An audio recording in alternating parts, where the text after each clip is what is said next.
What if you could sit beside someone you love and still feel completely alone? Not because they stopped loving you, not because they walked away, but because somewhere in the quiet spaces of daily life, something began to fade.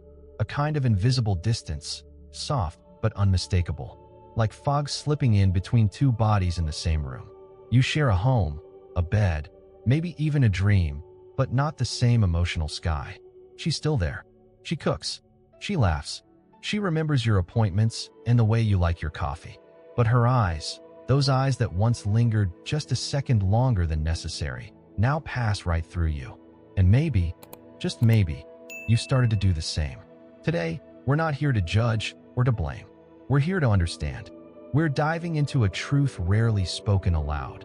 The emotional landscape of married women. The beauty, the burden, the silent weight they often carry alone. Through the enduring lens of Stoic wisdom, we'll explore not just what happens to relationships, but what happens within them. The forgotten selves, the quiet resentments, the longing for presence, and the slow erosion of intimacy through routine. This isn't about fault. It's about vision.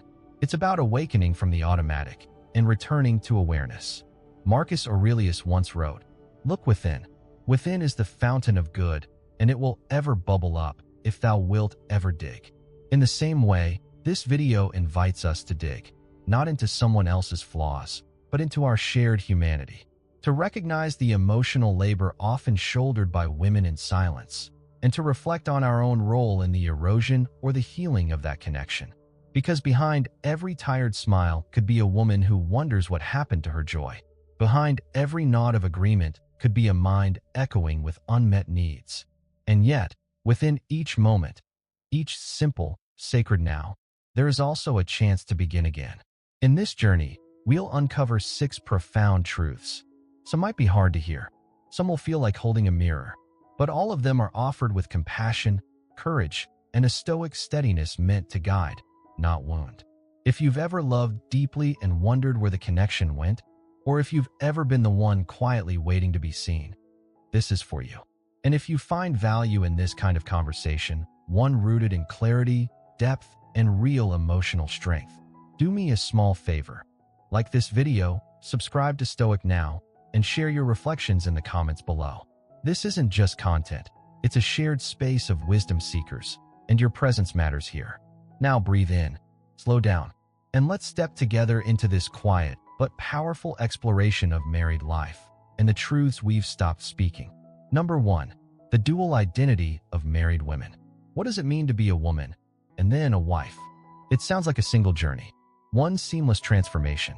But for many married women, it becomes a quiet battlefield of identities, where the self must constantly negotiate with the role. A wife wakes up early. She prepares lunches, kisses foreheads, remembers schedules. She holds 1,000 threads in her hands, meals, emotions, expectations, and somehow keeps the whole household from unraveling. And yet, somewhere beneath that calm exterior is another woman.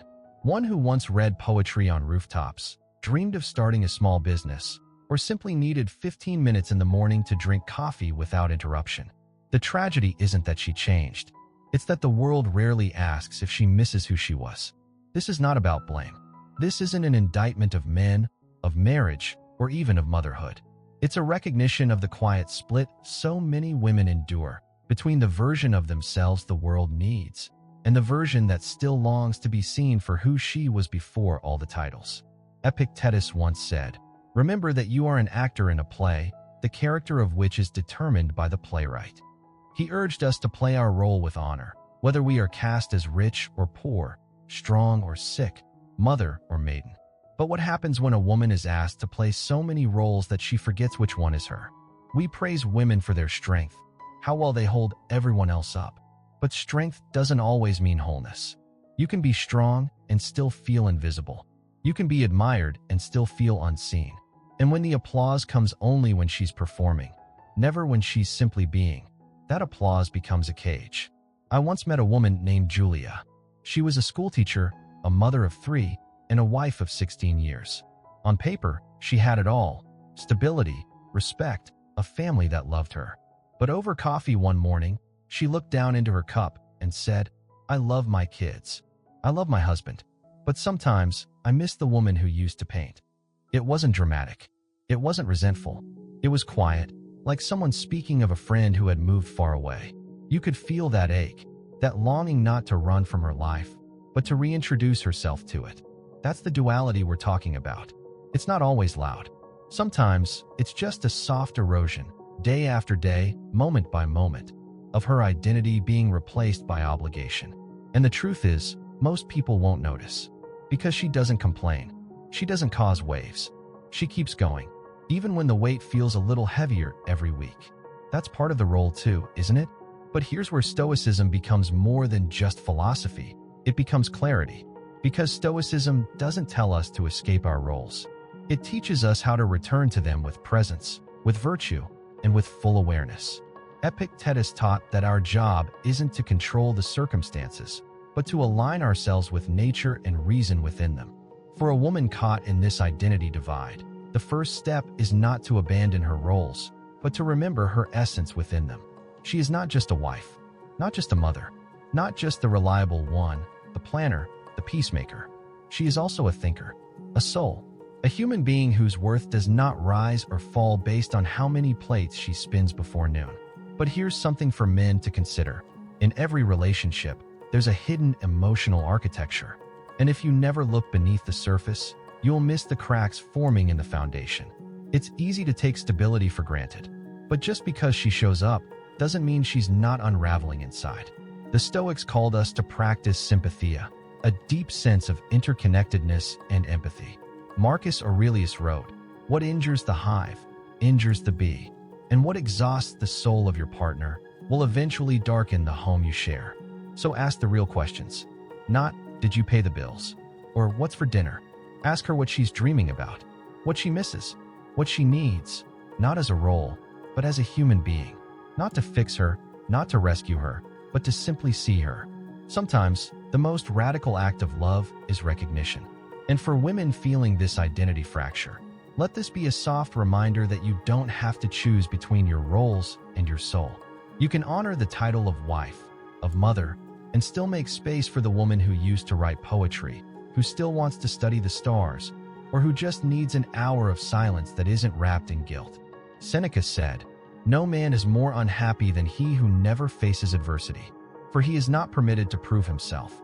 In the same spirit, no woman is more invisible than she who never dares to be more than what's expected. Let that adversity, the daily juggling of self and role, not break you, but awaken you. Because there is immense power in being fully alive within your duty, not as a martyr, not as a machine, but as a soul on fire. You are not lost. You are layered, and those layers deserve to be seen. This isn't about changing your marriage. It's about changing your awareness within it. When you remember who you are, you give others permission to remember it too. Number 2, when love turns into duty. It begins with a kiss on the forehead instead of the lips. A glance at the clock instead of into each other's eyes. A question asked not with curiosity, but with routine. And slowly, almost imperceptibly, what was once lit by fire becomes warmed by habit. Love, at its birth, dances. It surprises. It lives in the space between breath and laughter, between fingertips and truth. But over time, through the repetitions of bills, errands, parenting, and fatigue, love begins to dress itself in responsibility. The sacred becomes scheduled, the connection calculated, and what once was spontaneous affection quietly shifts into silent obligation. This transformation is not a betrayal. It's not even a failure. It is, in many ways, a natural unfolding. But left unchecked, it's also the beginning of emotional distance, of two people fulfilling roles instead of nurturing connection. The Stoics warned us not of emotion, but of unconscious repetition. Seneca, with his fierce clarity, wrote, "Nothing is more honorable than a grateful heart." Yet gratitude, when dulled by repetition, often vanishes. We forget to say thank you. We stop noticing the effort. The meal placed before us becomes expected, not appreciated. The kind gesture goes unspoken, because that's just what we do. But marriage, real, living, breathing love, dies not from conflict, but from indifference. What Stoicism teaches us is not to run from our responsibilities, but to infuse them with intention. When love becomes a duty, The cure is not escape, it's presence. It's the choice to return to what is sacred with new eyes. Marcus Aurelius reminded himself daily, when you arise in the morning, think of what a privilege it is to be alive, to breathe, to think, to love. But how often do we treat each other like privileges? How often do we wake up and marvel, not just at the sunrise, but at the fact that the person lying beside us has chosen to stay? The danger in long-term love is not distance. It's dullness. The kind that creeps in not because we stopped caring, but because we stopped paying attention. And when attention dies, affection soon follows. I once spoke with a man who'd been married for 22 years. He said, "I still love my wife. But I realized one morning, I hadn't really looked at her, in weeks." He paused, his voice tightening. She was right there beside me, every night. And somehow, I'd forgotten the shape of her smile. That forgetting is what erodes connection. Not betrayal, not anger, but a slow erosion of awareness. And when women sense that, when they feel more like a caretaker than a companion, more like a co-worker than a beloved, they begin to wither. Not outwardly, but inside. Love becomes a checklist. Did we talk? Did we coordinate the kids? Did we share the same space? Yes, but did we feel each other? Stoicism doesn't demand we feel passion every day, but it demands that we remain awake, that we don't live life on autopilot, that we return again and again to what matters, not with desperation, but with discipline. If love has turned into duty in your marriage, the answer isn't grand gestures. It's small, sacred ones. It's noticing her laughter when it's real. It's putting your phone down, not just to be present, but to be intentional. It's asking not, "Did you finish the laundry?" but "How are you really feeling today?" It's about seeing, not what she does, but who she is becoming. Because she is becoming something. Every day, so are you. And when we stop seeing our partners as evolving beings, when we treat them like fixed roles, we stop loving them. We start managing them. And nothing kills desire like being managed. To the men listening, if your relationship feels like a business partnership more than a bond, pause. Look again. Not to judge, not to fix, but to see. She may not complain. She may keep going. But inside, she might be wondering, when did this become a job? And to the women who feel this shift, who've gone from being adored to being assigned, your feelings are not weakness. They are reminders, signals, invitations to return to yourself, to remember what tenderness feels like, to know that responsibility and romance are not mutually exclusive. Seneca told us, associate with people who are likely to improve you. In marriage, that starts with improving how you show up, not with perfection, but with presence. So what if today, you took one moment to love on purpose? Not because you're supposed to, not because the calendar says anniversary, but because something sacred deserves more than routine. It deserves reverence. Kiss her, not like a husband fulfilling a task, but like a man who still marvels at who she is. Speak to him, not like a wife checking in, but like a woman who still sees the boy who once made her laugh too loud in public. This isn't nostalgia. This is awareness. The kind Marcus Aurelius fought for. The kind we lose when we forget that nothing, not even love, is guaranteed tomorrow. So if love has turned into duty, let this be your return.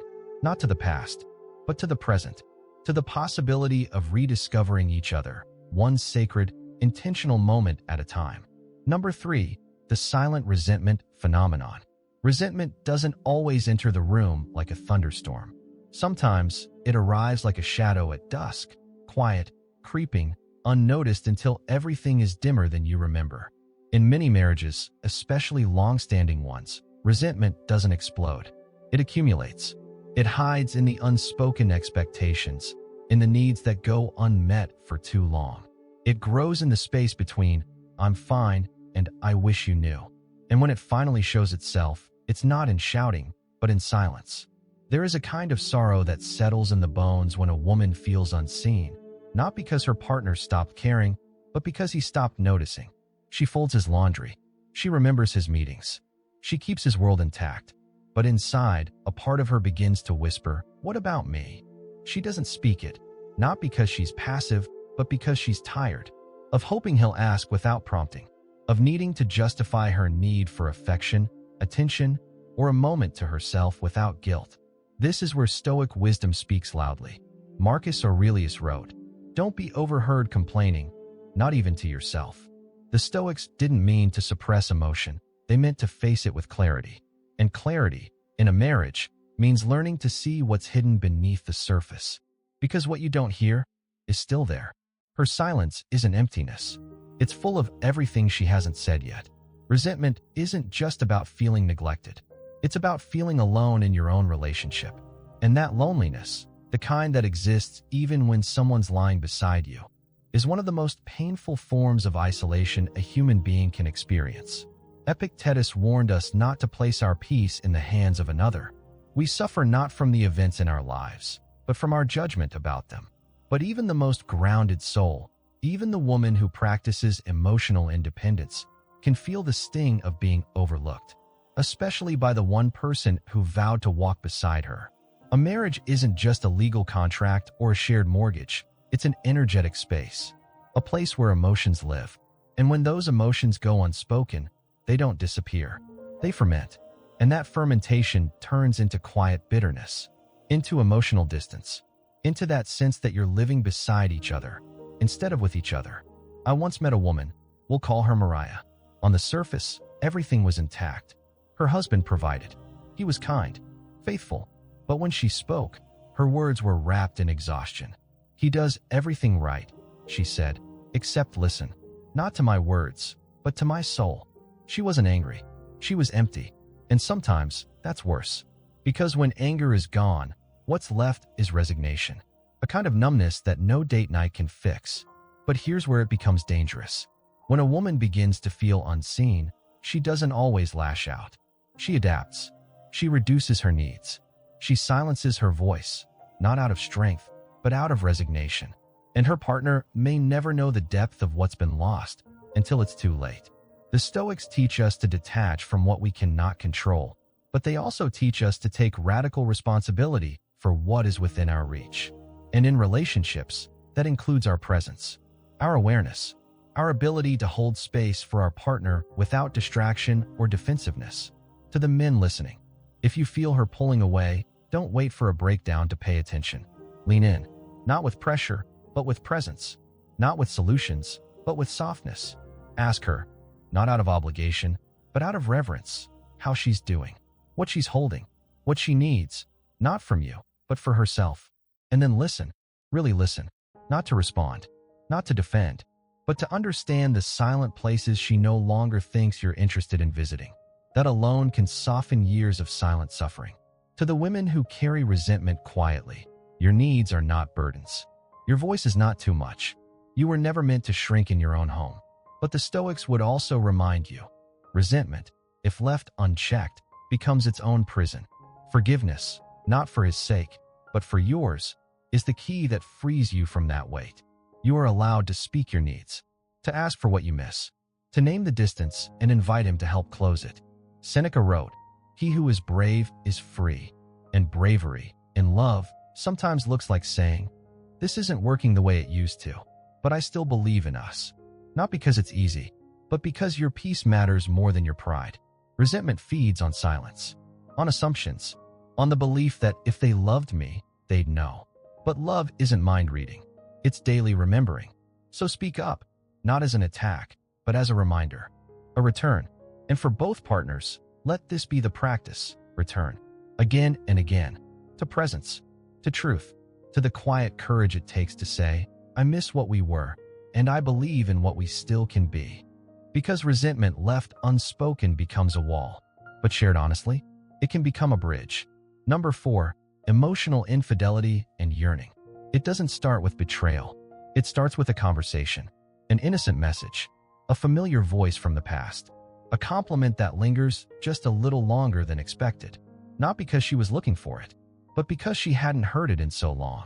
Most people imagine infidelity as a physical act, but often it begins in the heart, long before it ever touches the skin. A woman doesn't wake up one day and decide to seek connection elsewhere. She drifts, not because she's disloyal, but because she's emotionally malnourished. The truth is hard, but it's not cruel. Some married women yearn, not for someone new, but for someone present. Someone who sees them as more than a schedule keeper or a problem solver. Someone who doesn't just share a bed with them, but but still reaches for their soul. And when that emotional connection isn't found in their home, their heart begins to wander, even if their body stays. Stoic wisdom, with its radical honesty, doesn't shy away from such truths. Epictetus wrote, "Don't seek for things to happen as you wish, but wish for them to happen as they do, and you will get on well." This is not an excuse for infidelity. It's a call to look at what is, not what we pretend is happening, to confront reality as it unfolds. So what is happening when emotional infidelity begins to bloom? It's not about sex. It's about being seen. It's about being reminded, by someone, somewhere, that you're still interesting, still vibrant, still worthy of attention for reasons that have nothing to do with obligation. It might look like a woman rekindling a friendship with someone from college. Maybe it starts with a message about a shared memory, a laugh exchanged. Then suddenly, she's smiling at her phone in a way her husband hasn't seen in years. She feels light again, alive. Not because this other person is better, but because he's simply not blind to who she is. That's the seed of emotional infidelity, not betrayal, but recognition. Now, this is where many shut down. How could she? Why didn't she just say something? But pause. Breathe. The Stoic path calls us to understanding, not judgment. A woman who drifts emotionally does so after many internal storms. Most don't plan to escape. They simply seek shelter. And when they can't find it in their own home, they begin to notice where the warmth still lives. Does that excuse the behavior? No, but it explains it. An explanation is where healing begins. Emotional yearning is not inherently disloyal. It's human. It's the natural response to emotional starvation. And the more we pretend this hunger doesn't exist, the more we leave our relationships vulnerable to collapse. Marcus Aurelius urged himself, "You could leave life right now. Let that determine what you do, say, and think." If we approached our relationships with that same urgency, with the understanding that nothing is promised, we might stop assuming our partner's loyalty is eternal and begin earning it daily. For men listening, if your wife seems distant or too quiet or emotionally out of reach, don't react with control. Respond with curiosity, not suspicion, not surveillance, but soulful questioning. Ask her when she last felt alive, when she last felt beautiful without asking, when she last felt like someone was listening to her story, not just her schedule. Because if you don't ask, someone else eventually might. To the women caught in that quiet yearning, who feel guilty for the smiles they hide, for the feelings they can't explain, this is your invitation to return. Not to what was, but to what can be when you speak your truth before it hardens into secrecy. The Stoics never promoted suppression. They promoted sovereignty. To choose your response, to be guided by virtue, not by fleeting emotion. Seneca wrote, "No man is more unhappy than he who never faces adversity." And in love, one of the greatest adversities is disconnection. Face it, not with shame, not with lies, but with the courage to name what's missing. It's not wrong to desire attention. It's not wrong to want to feel wanted. But it's dangerous to seek what you've never clearly asked for. Because once emotional infidelity takes root, it's hard to pull it out without tearing something in the process. So let this be a warning, not of guilt, but of grace. Before you drift too far, turn around. Before you cross a line, draw one. And speak. Say what you need, what you miss, what part of you is starving that no one seems to notice. And for both partners, don't wait until the silence becomes a stranger.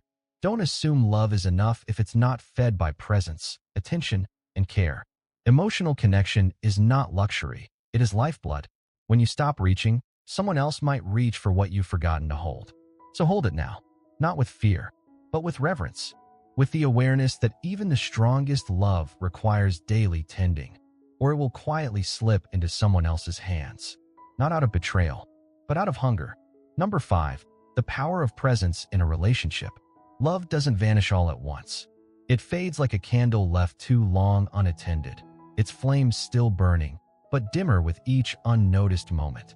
And the antidote to that quiet unraveling is not louder words or bigger gestures. It's presence. Pure, undistracted, intentional presence.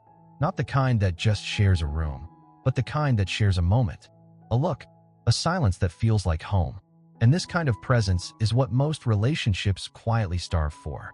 In the teachings of Marcus Aurelius, there's a line that pierces through time. You could leave life right now. Let that determine what you do, say, and think. It's a reminder that every moment could be our last, and so each one matters. Each interaction, each word, each second we give to someone we love isn't just time, it's legacy. Yet in marriage, presence is often the first thing we abandon. We give our best selves to strangers, colleagues, clients. Our attention sliced into pieces by buzzing phones, busy thoughts, and constant multitasking. Then we come home and offer what's left to the one person who once made our heart race. A distracted nod, a half-hearted "how was your day?" and we wonder why something feels off. But love, like all things sacred, asks to be seen, to be tended, to be chosen again, deliberately, not just by default. I once sat with a couple married for 3 decades. They weren't angry. They weren't distant in the traditional sense. But something was missing. When I asked the husband when he last sat with his wife without a phone, a screen, or a to-do list, he paused. Honestly, he said, I don't remember. We're always doing something. That's the illusion. That shared tasks equal shared time. That because we're under the same roof, we're close. But proximity isn't presence. You can sit inches apart from someone and still feel 1,000 miles away. The Stoics didn't speak often about romance, but they spoke constantly about attention, about showing up fully in each moment, not because it's dramatic, but because it's true. Epictetus taught that a man should so live that his happiness depends as little as possible on external things. And yet, even the most self-sufficient soul craves to be seen, deeply and without interruption. Presence is seeing without scanning, hearing without planning your reply, touching someone not as a habit, but as an offering.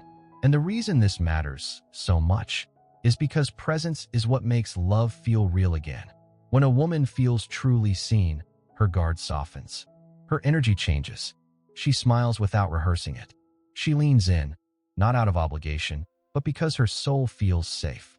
And when a man feels fully received, not judged, not dismissed, he stops defending. He becomes gentler, more expressive, more alive. This is not about gender roles. It's about human hunger, for attention, for recognition, for connection that doesn't compete with noise. So what does it look like, practically? It's the husband who closes his laptop when she enters the room, not because he has to, but because he chooses to be here, now. It's the wife who doesn't just ask, "How was your day?" but looks into his eyes and says, "Tell me the best and the worst part."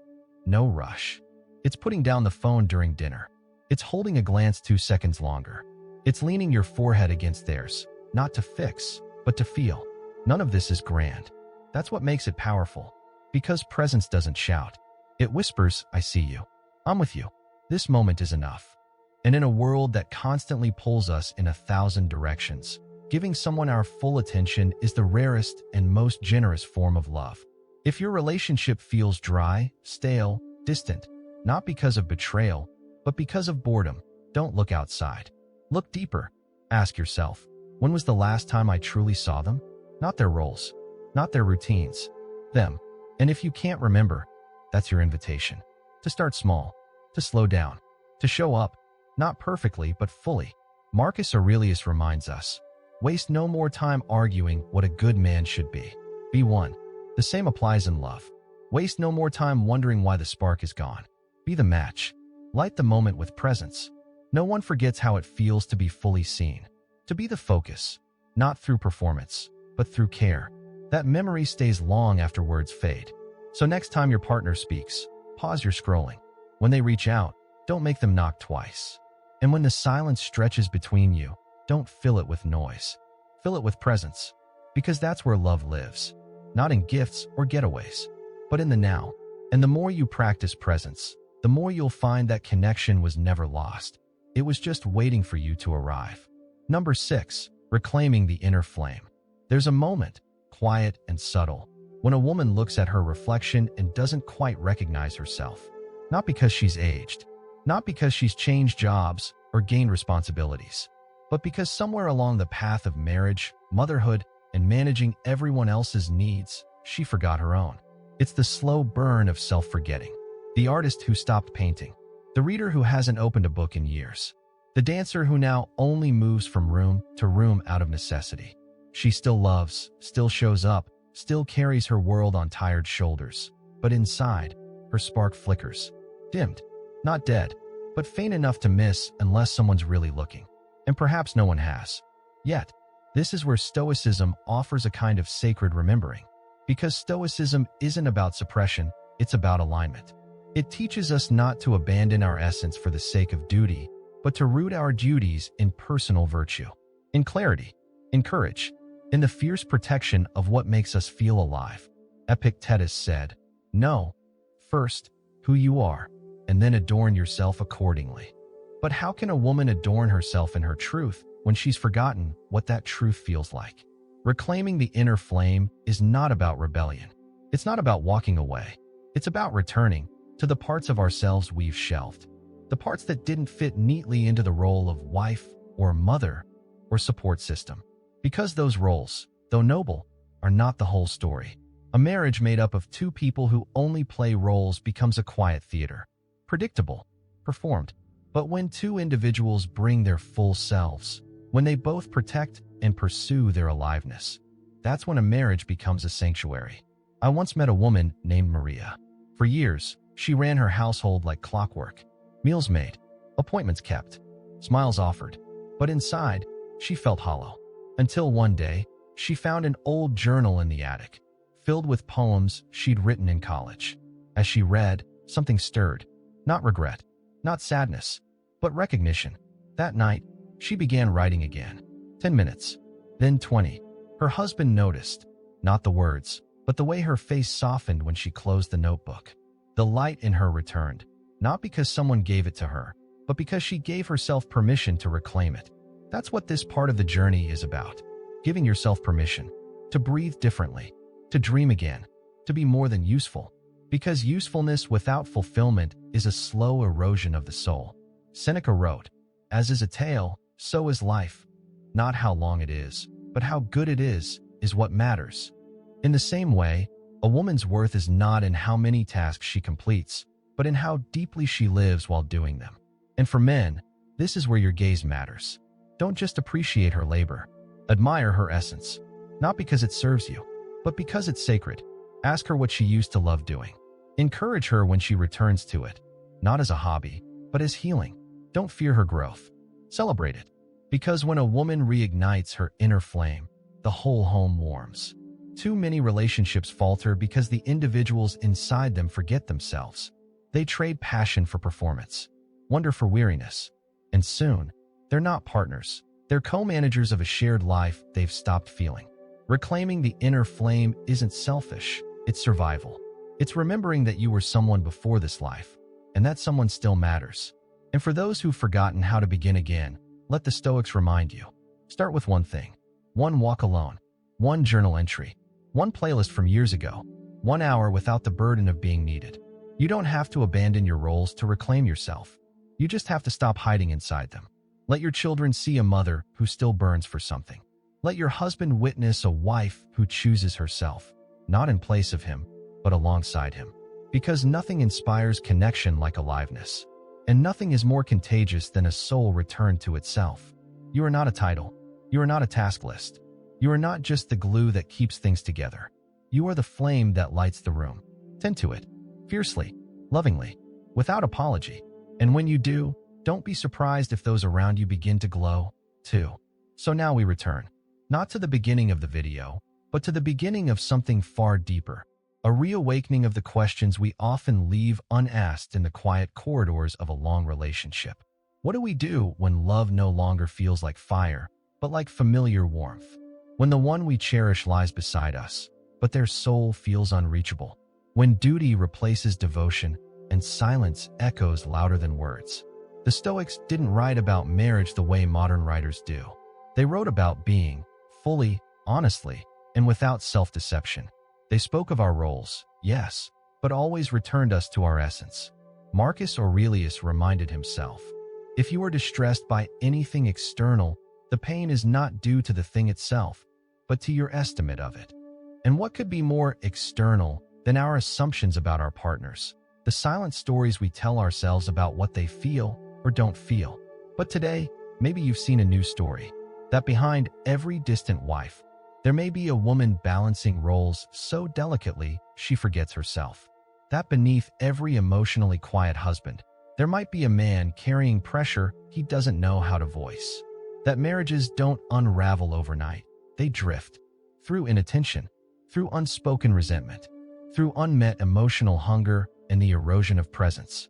But they can also be revived through intention, through tenderness, through the small sacred act of remembering who we are and who we chose.